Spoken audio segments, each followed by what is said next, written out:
اللهم صل على سيدنا محمد الفاتح لما أغلق والخاتم لما سبق ناصر الحق بالحق والهادي إلى صراطك المستقيم وعلى آله حق قدره ومقداره العظيم. Masih di majlis Sani fi Fadilatul Shaum. Kita lanjut ke bagian bawah. An Abdurrahman bin Auf Anin Nabi alaihi salatu wassalam annahu qala. An Abdurrahman, dari Abdurrahman bin Auf. Tahu Abdurrahman bin Auf? Abdurrahman bin Auf adalah salah satu sahabat Nabi yang paling kaya. Dia di waktu Mekah, di kota Mekah itu paling kaya di kota Mekah.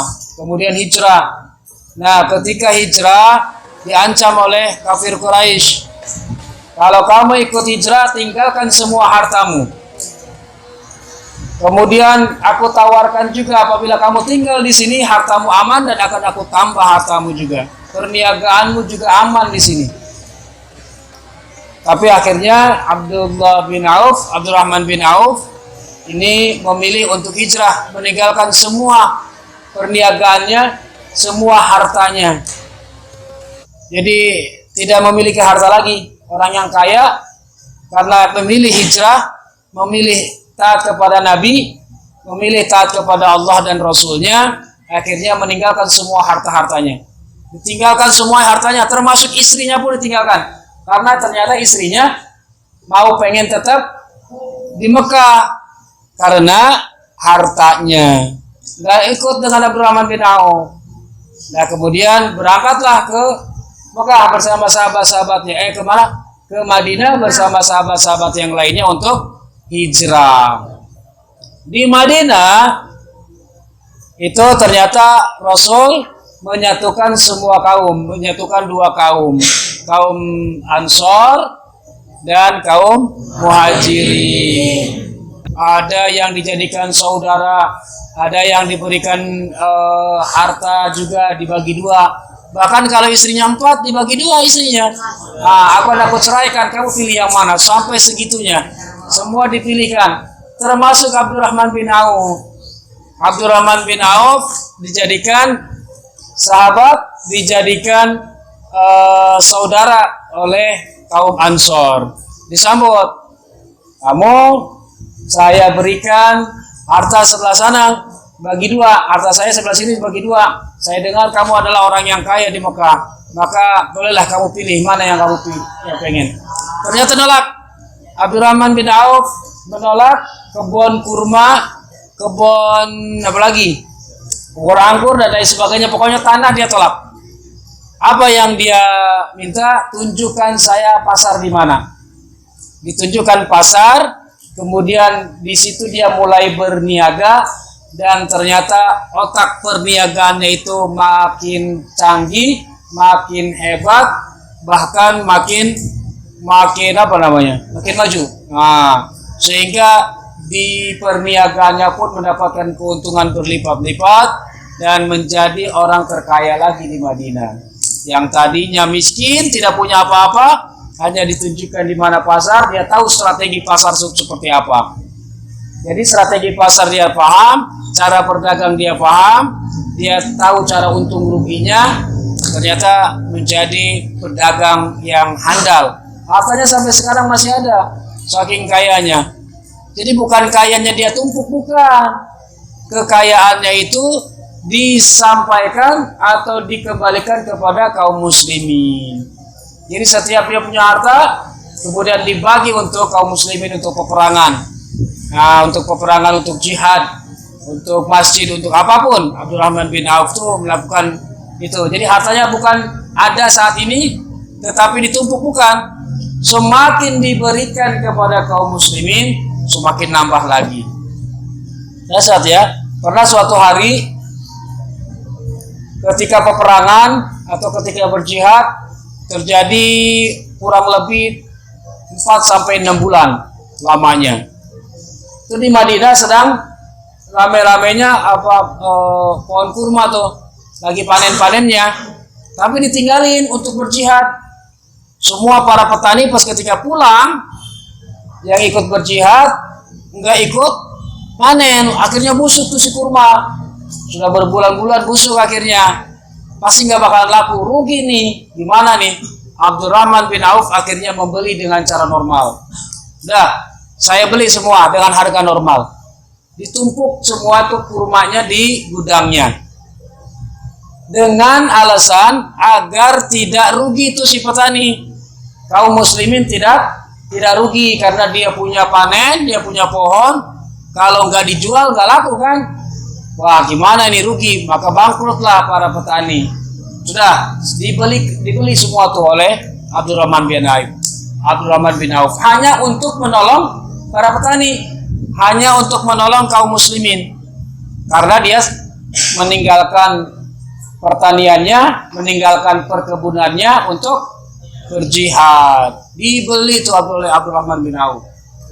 Seumpama nih biasa beli 5.000 per kilo umpama, itu tetap dibeli 5.000 per kilo walaupun sudah busuk, kurmanya sudah busuk.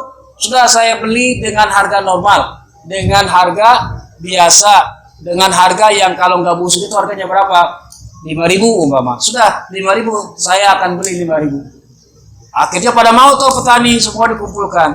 Sudah ditumpuk saja, nggak punya niat apa-apa, hanya satu, yaitu menolong petani tadi, kaum muslimin.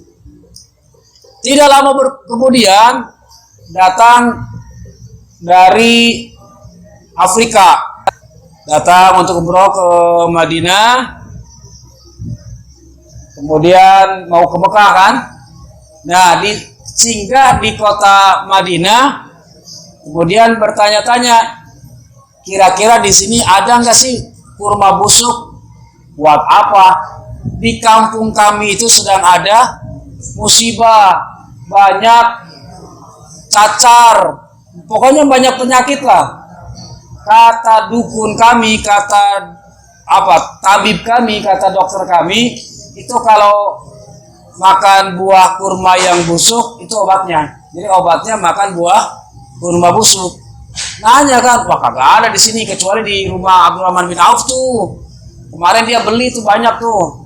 Akhirnya datangin, tolong di mana tempatnya? Datanglah ke tempat Abdurrahman bin Auf. Wahai Abdurrahman bin Auf, ya, saya dengar Anda punya kurma busuk banyak. Mau ente tuh, mau berapa tuh? Bener saya mah mau minta. Iya, silakan ambil. Mau sebanyak-banyaknya silakan ambil, bawa. Ente orang mana? Saya orang Maroko. Pas dilihat ternyata bener banyak. Buat apa ente? Di kampung saya itu banyak penyakit, dan kata tabib obatnya itu hanya kurma busuk, nggak ada yang lain. Oh, ya udah, ambil silakan. Semuanya juga boleh. Semuanya boleh. Udah setelah ditimbang, dihitung-hitung, orang Maroko sendiri yang hitung. Udah Abdurrahman bin Auf udah nggak mau pusing-pusing, nggak mau mikir-mikir. Tahu nggak kenapa nggak mau pusing-pusing? Nggak mau mikir-mikir, karena dikiranya nggak laku kan? Dikiranya nggak laku, ya sudah aja. Udah biarin, udah kamu aja ngitung berapa kilo, kamu juga berapa duit, terserah ente dah. Gimana kalau saya beli 10.000? 10.000 apa? 10.000 semuanya? 10.000 per kilo. Kaget kan? Dia beli berapa sekilo tadi? 5.000 tadi sekilo. Ternyata tidak ditawar-tawar, dia mau 10.000. Mau 10.000? Benar. Dah, deal. Ternyata 10.000 di sana itu murah. Ternyata di sini 10.000 itu dia 2 kali lipat kan harganya. Rugi apa untung tuh dia ketika dia beli Abdurrahman bin Auf? Untung 2 kali lipat. Karena niatnya itu ya bukan mau membeli awalnya, bukan mau menjual kan. Udah ambil aja kalau mau. Ternyata dibeli. Karena memang untuk obat. Kami akan bawa ke sana untuk dijadikan obat. Tuh, akhirnya deal, sepakat. 1 kilonya 10.000. Jadi membantu atau menolong sesama itu akan dilipat gandakan, akan kembali kepada diri kita sendiri. Saya punya sesuatu untuk menyumbang ke masjid nih setiap hari Jumat 1.000, kencing 1000 tuh ya, nggak sadar tuh bakal balik lagi nanti, bakal kembali buat kita. Nggak sadar ataupun sadar akan menjadi milik kita kembali. Bukan semata-mata untuk orang lain. Kalau kita niatnya ikhlas menyumbang sedekah, tidak semata-mata buat orang lain, justru buat kita sebenarnya akan kembali, akan dilipat gandakan oleh Allah Subhanahu wa taala. Demikian Abdurrahman bin Auf dalam perniagaannya.